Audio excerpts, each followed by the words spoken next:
हाँ जी, आप सभी को राधे राधे राधे कृष्णा। आज हम पढ़ते हैं योगिनी एकादशी व्रत कथा।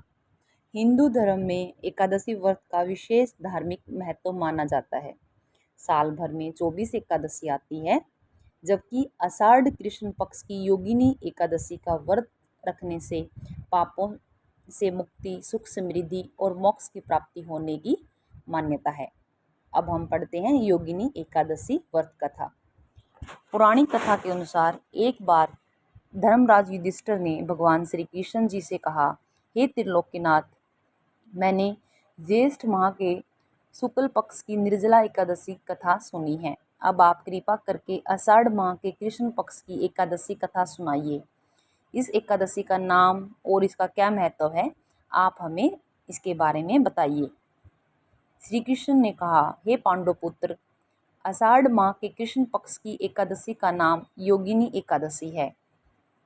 इसके व्रत से सभी पाप नष्ट हो जाते हैं। यह व्रत इस लोक में भोग तथा परलोक में मुक्ति देने वाला है। हे धर्मराज, यह एकादशी तीनों लोकों में प्रसिद्ध है। इसके व्रत से सभी पाप नष्ट हो जाते हैं। तुम्हें मैं पुराण में कही हुई कथा सुनाता हूँ, तो आप इसे ध्यान से सुने। कुबेर नाम का एक राजा अलकापुरी नाम की नगरी में राज्य करता था। वह शिव का बहुत बड़ा भक्त था। उसका हेममाली नाम का एक सेवक था, जो पूजा के लिए फूल लाया करता था। हेममाली की विशालाक्षी नाम की बहुत ही सुंदर स्त्री थी। एक दिन वह मानसरोवर से फूल लेकर आया, किंतु कामासक्त होने के कारण फूलों को रखकर अपनी पत्नी के साथ रमण करने लगा। इस भोग विलास में दोपहर हो गई। हेममाली की राह देखते देखते जब कुबेर को दोपहर हो गई, तो उसे क्रोध आया और उसने अपने सेवकों को बुलाकर आज्ञा दी कि तुम लोग जाकर पता लगाओ कि हेममाली अभी तक फूल लेकर क्यों नहीं आया। जब सेवकों ने उसका पता लगाया तो राजा के पास जाकर बताया कि हे राजन, वह हेममाली अपनी स्त्री के साथ रमण कर रहा है। इस बात को सुनकर राजा कुबेर ने हेममाली को बुलाने की आज्ञा दी।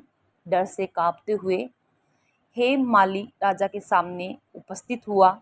उसे देखकर कुबेर को बहुत ज़्यादा क्रोध आया और उसके होठ फड़फड़ाने लगे।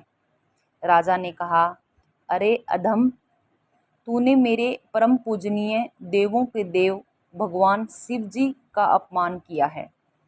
मैं तुम्हें श्राप देता हूँ कि तू स्त्री के वियोग में तड़फे और मृत्युलोक में जाकर कोढ़ी का जीवन व्यतीत करे। कुबेर के श्राप से वह तत्क्षण स्वर्ग से पृथ्वी पर आ गिरा और कोढ़ी हो गया। उसकी स्त्री भी उसे बिछड़ गई। मृत्युलोक में आकर उसने अनेक भयंकर कष्ट भोगे, किंतु शिव की कृपा से उसकी बुद्धि मलिन न हुई और उसे पूर्व जन्म की भी सुध रही। अनेक कष्टों को भोगता हुआ तथा अपने पूर्व जन्मों के कुकर्मों को याद करता हुआ वह हिमालय पर्वत की तरफ चल पड़ा। चलते चलते वह मार्कंडेय ऋषि के आश्रम में जा पहुंचा। वह ऋषि अत्यधिक वृद्ध तपस्वी थे। वह दूसरे ब्रह्मा के समान प्रतीत हो रहे थे और उनका वह आश्रम ब्रह्मा के सभा के समान शोभा दे रहा था। ऋषि को देखकर हेममाली वहां गया और उन्हें प्रणाम करके उनके चरणों में गिर पड़ा। हेममाली को देखकर मार्कंडेय ऋषि ने कहा, तूने कौन से निष्कृष्ट कर्म किए हैं जिसे तुम कोढ़ी हुआ और भयानक कष्ट भोग रहा है। ऋषि की बात सुनकर हेममाली को बोला, हे मुनि श्रेष्ठ, मैं राजा कुबेर का अनुचर था। मेरा नाम हेममाली है।